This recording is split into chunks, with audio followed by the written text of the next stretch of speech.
Hello my dear student. पिछले lecture में हम लोगों ने ऑटोट्रॉफिक और हेटरोट्रॉफिक दो टाइप पढ़े न्यूट्रिशन के। और ऑटोट्रॉफिक की डिफिनेशन भी हम लोगों ने पढ़ा कि जो ऑर्गेनिक खुद से अपना फूड सिंथेसाइज कर सकें उन्हें ऑटोट्रॉफ, और उस टाइप के न्यूट्रिशन को ऑटोट्रॉफिक न्यूट्रिशन कहेंगे। Means autotrophic nutrition means the organic which can synthesize their food itself are known as autotroph, and this type of nutrition is called autotrophic nutrition. It is further divided into two types: photoautotrophic nutrition and chemoautotrophic nutrition. Photo means light, auto means self से, trophic means food. तो light की presence में अगर वो खुद से food बना रहे हैं then it is called photoautotrophic nutrition. Photoautotrophic nutrition means organic which can synthesize their food itself.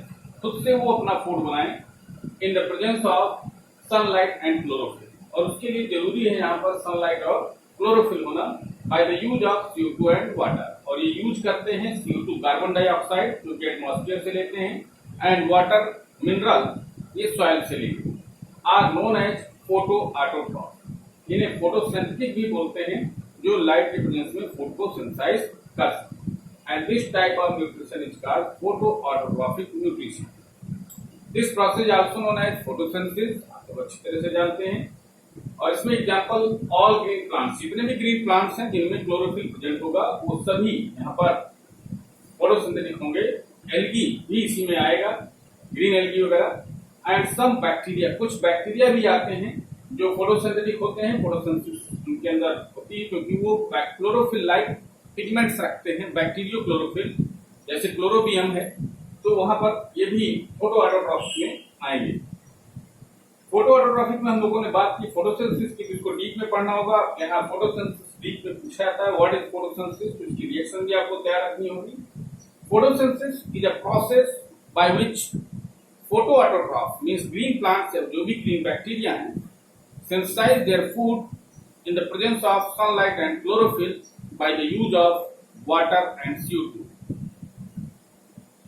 तो इस प्रोसेस को फोटोसिंथेसिस कहेंगे जिस प्रोसेस के थ्रू ये अपना फूड सिंथेसाइज करते हैं सनलाइट और क्लोरोफिल की प्रेजेंस में। तो इसकी रिएक्शन बहुत इंपॉर्टेंट है बेटा। ये रिएक्शन आप लोगों को, सभी लोगों को बहुत अच्छे से याद होनी चाहिए। कई बार ये रिएक्शन पूछी गई है। 6 CO2 प्लस 12 H2O, यहाँ 6 मॉलिक्यूल CO2 के हैं और 12 मॉलिक्यूल वाटर के। क्लोरोफिल और सनलाइट की प्रेजेंस में ग्लूकोज C6H12O6 का फॉर्मेशन होगा इन the form of food. 6 CO2 oxygen के 6 मॉलिक्यूल बनेंगे और 6 H2O वाटर भी यहाँ रिलीज होगा। ये रिएक्शन करेक्ट है। कुछ बुक में यहाँ पर 6 करके इसको बैलेंस किए हुए, इधर H2O हटा दिए हैं, तो वो कम करेक्ट होगी क्योंकि फोटोसिंथेसिस में वाटर भी रिलीज होता है। और कई बार आपके यहाँ शॉर्ट टाइप क्वेश्चन पूछा गया है कि जो ऑक्सीजन रिलीज हो रही है, ऑक्सीजन गैस, ये कौन सी ऑक्सीजन है? CO2 की ऑक्सीजन है, CO2 में भी ऑक्सीजन है, कार्बन और ऑक्सीजन से बना है ये ऑक्सीजन है या वाटर की ऑक्सीजन होती है? तो आप आंसर देंगे वाटर की ऑक्सीजन रिलीज होती है इन the form of oxygen gas. तो इस तरह से यहाँ पर आपको CO2 और H2O, C6H12O6 ग्लूकोज, इस पे कंसंट्रेट करना होगा। फूड जब भी बनेगा ग्लूकोज के फॉर्म में बनेगा, लेकिन जब ये ट्रांसपोर्ट होना होगा तो ये चेंज हो जाएगा सुक्रोज के फॉर्म में। कभी भी फूड ग्लूकोज के फॉर्म में ट्रांसपोर्ट नहीं होता है। जब भी एक जगह से दूसरी जगह प्लांट में फूड को जाना होगा तो ये चेंज हो जाएगा किसमें? सुक्रोज के फॉर्म में at the time of transport of food.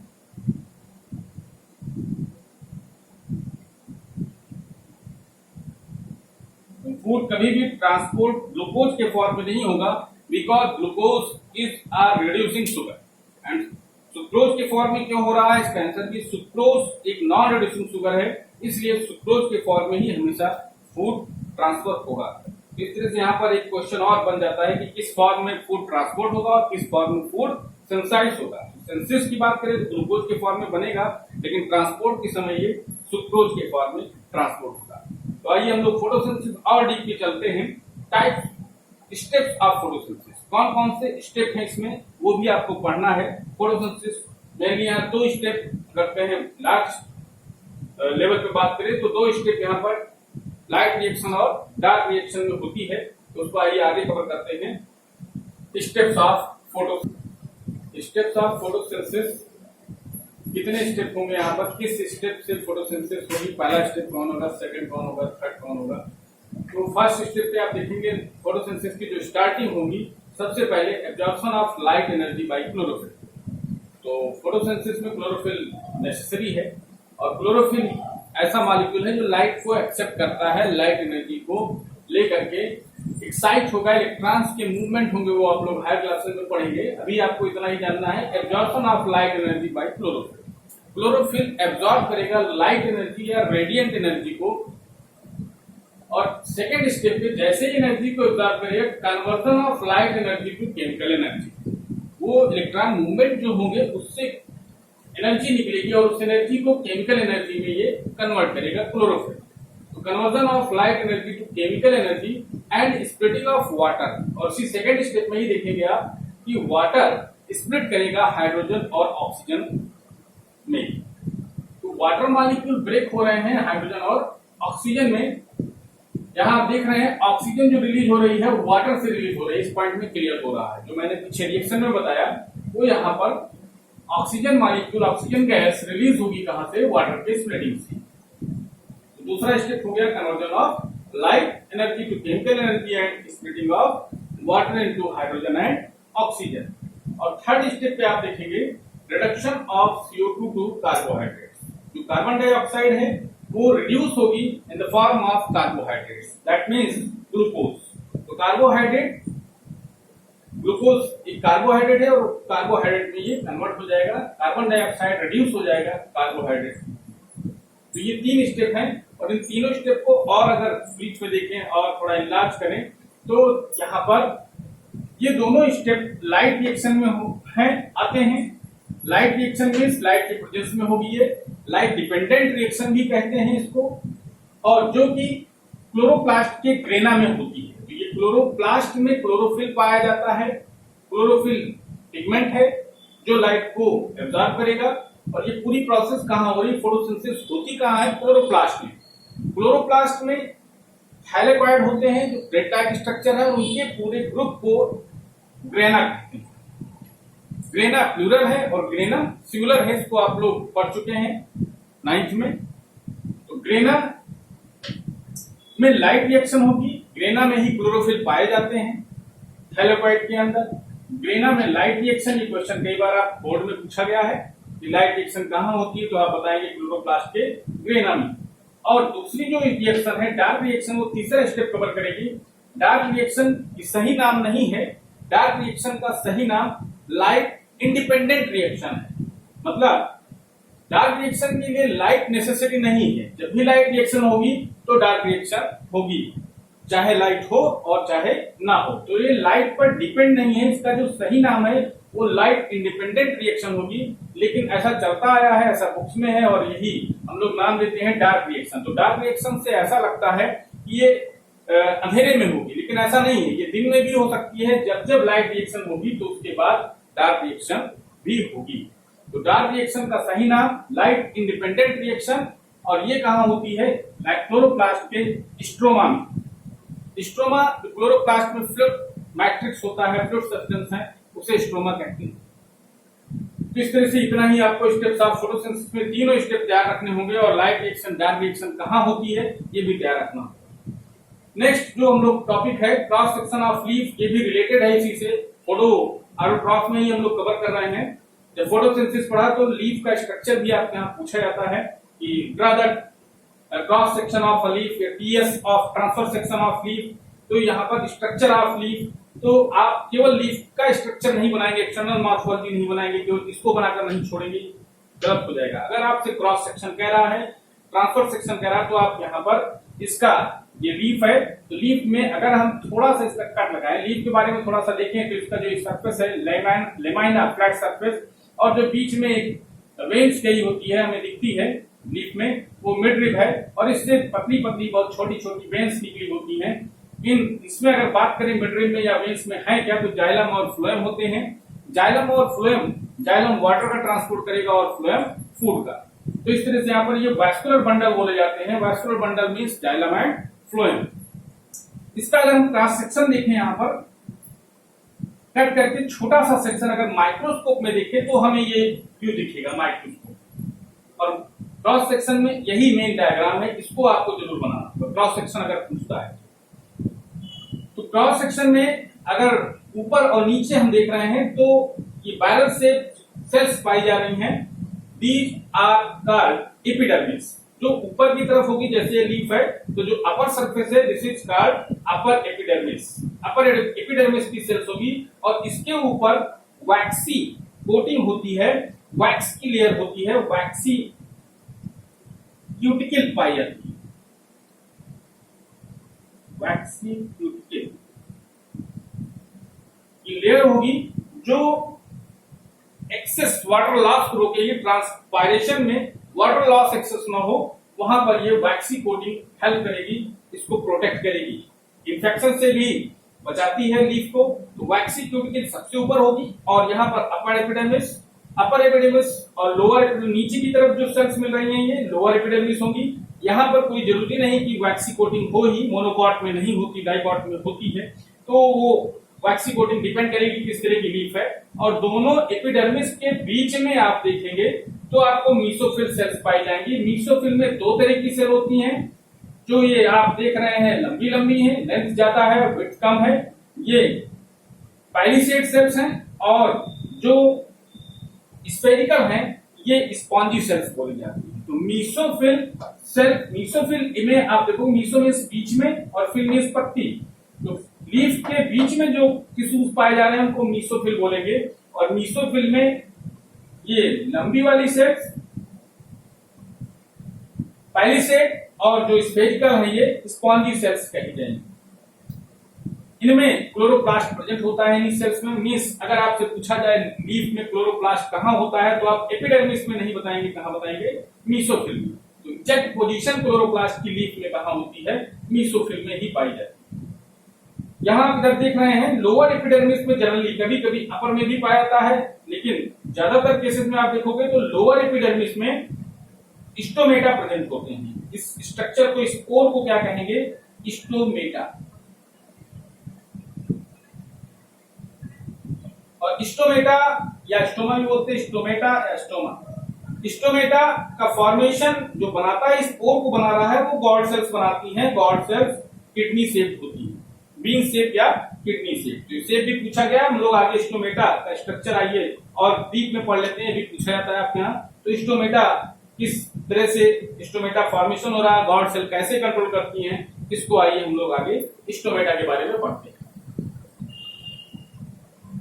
Stomata, stomata is also known as stoma. Stoma means opening, stoma means opening, means pore, opening a pore. The tiny pores present on the surface of leaf. पत्तियों में, पत्तियों की surface पर means epidermis पर, अभी आपने last diagram में देखा कि एपिडर्मिस की सरफेस पर जो छोटे छोटे पोर्स पाए जा रहे हैं that are called stomata. Tiny pores present on the surface of leaves are known as stomata, stoma. इनको बनाता कौन है? Guard cells. Means stomata are form by guard cells. और गॉड सेल्स के बाहर आप गॉड सेल्स का शेप देख रहे हैं, किडनी शेप है। गॉड सेल में ये जो रेड कलर से दिखाया है that is nucleus. Guard cell kidney shape की होगी और जो इसकी इंटरनल वॉल है ये थिक है और आउटर वॉल थिन है। इसी वजह से ये ऐसा शेप लेता है जब इसमें वाटर एंटर करेगा। और इसके बाहर वाली जो सेल होंगी these are subsidiary cells. Subsidiary means सहायक, जो हेल्प करें, सबसिडियरी सेल्स।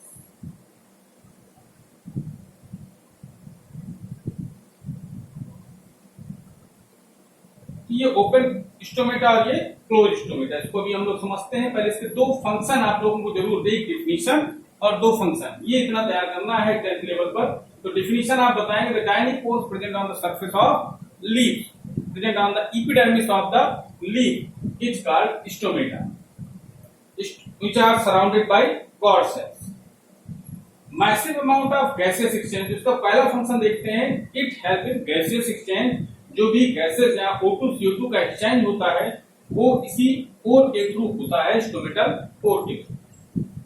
और मैसिव अमाउंट में ज्यादा अमाउंट गैसेस का जो एक्सचेंज होगा वो स्टोमेटा से ही होता है। जो मैसिव क्यों बताया गया, क्योंकि इसके अलावा भी रूट और स्टेम से भी गैसेस एक्सचेंज होता है, लेकिन ज्यादा की अगर बात करें मेन जो एक्सचेंज होगा वो कहां से होगा, स्टोमेटा से ही होता है। It also helps in transpiration. Transpiration means loss of water in the form of vapor from stomata. जो भी वाटर लॉस हो रहा है ट्रांसपिरेशन में, जैसे बहुत ज्यादा जो ये सनलाइट में स्टोमेटा से इस वाटर प्लांट के टेम्परेचर को रेगुलेट करने के लिए और एक्सेस वाटर को रिमूव करने के लिए वाटर लगातार स्टोमेटा से रिलीज होता रहता है। अगर ये ट्रांसपिरेशन ना हो तो सर्वाइवल नहीं कर पाएंगे, प्लांट में प्रॉब्लम आएगी। तो गर्मियों में आप देखते हैं लीफ प्लांट के नीचे जाते हैं, पेड़ के नीचे आप जब भी, तो आपको बड़ा वहां ठंडा महसूस होता है ड्यू टू इवेपोरेशन। आप जानते हैं इवेपोरेशन कॉजेस कूलिंग। तो जहां कहीं भी इवेपोरेशन होगा मींस वेपर के फॉर्म में वाटर रिलीज होगा, वहां पर कूलिंग होगी। तो वो कॉन्सेप्ट यहाँ भी है। पूछा जाए अगर आपसे कि ट्री के नीचे जाने पर गर्मियों में क्यों हमें ठंडा महसूस होता है, तो that is the due to transpiration. तो ट्रांसपिरेशन की डिफिनेशन भी यहाँ तैयार रखिएगा, ये भी शॉर्ट टाइप में पूछा जाता है। Loss of water in the form of vapour from the aerial part of plant या from the stomata is called transpiration. तो ट्रांसपिरेशन में भी स्टोमेटा हेल्प करते हैं, वाटर लॉस में भी, वाटर को लॉस करने में, वाटर को निकालने में, रिलीज करने में भी हेल्प करते हैं। तो दो फंक्शन ये आप तैयार रखेंगे, पहला एक्सचेंज ऑफ गैसेस और दूसरा transpiration. The opening and closing. अब इसके बात करें कंट्रोलिंग पे, तो ये भी क्वेश्चन पूछा जा सकता है कि कंट्रोल कैसे होता है, कब ओपन होता है और कब क्लोज होता है। तो opening and closing of stomata is controlled by guard sales.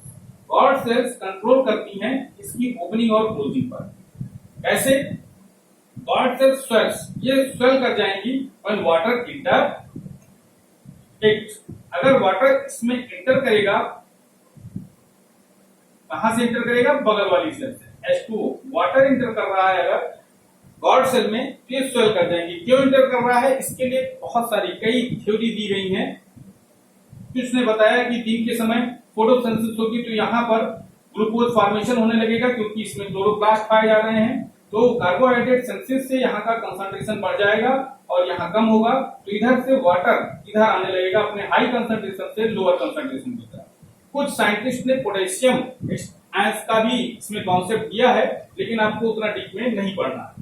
बस आपको यहाँ ये जानना है कि इसका कंट्रोल कौन करेगा, गॉड सेल। और कैसे करेंगी, जब वाटर एंटर करेगा तो ये स्वेल कर जाएगी। तो cell swell when water flows into them causing the stomata open. और जैसे ही टाइट होंगी तो वाटर जैसे से इसमें फिल होता जाएगा, अंदर की वॉल इसकी थिक होती है और बाहर की थिन, तो इस वजह से ये किस तरह का शेप ले लेगी, अंदर ज्यादा स्ट्रेच नहीं हो पाएगी और बाहर वाली थिन वॉल स्ट्रेच होगी, तो ये हिल शेप या किडनी शेप का स्ट्रक्चर लेगा। और इसी का उल्टा, जैसे ही रात होगी तो यहाँ पर क्या होगा, सेंसिस जो फोटोसिंथेसिस है वो रुकेगी और फिर से यहाँ पर जो स्टार्च है वो यूज होगा, ग्लूकोज यूज होगा और कंसंट्रेशन यहाँ का कम होगा, तो वाटर यहाँ पर बाहर निकलना शुरू हो जाएगा और स्टोमेटा क्लोज हो जाएंगे। तो ये स्टेप कॉन्सेप्ट आप वाटर का कॉन्सेप्ट यहाँ पर बताएंगे कि वाटर इंटर करने से स्वेल करेगी तो ओपन हो जाएगा, और वाटर रिलीज होगा जब इसमें से तो ये श्रिंक कर जाएगी और स्टोमेटा क्लोज हो जाएंगे। यही कॉन्सेप्ट आपको यहाँ पर एनसीईआरटी में दिया है, इतना ही आपको तैयार करना है स्टोमेटा में। मींस इसका डायग्राम और इसकी डिफिनीशन और इसके दो फंक्शन। तो नेक्स्ट लेक्चर में हम लोग अब आगे कवर करेंगे ऑटोट्रॉफिक में इतना ही। अब हम लोग कीमो, ये फोटो ऑटोट्रॉफिक पढ़ रहे थे अभी तक, अब आगे हम लोग पढ़ेंगे कीमो ऑटोट्रॉफिक न्यूट्रिशन, उसके बाद हेटरोट्रॉफिक न्यूट्रिशन। तो बस आज इतना ही, थैंक यू।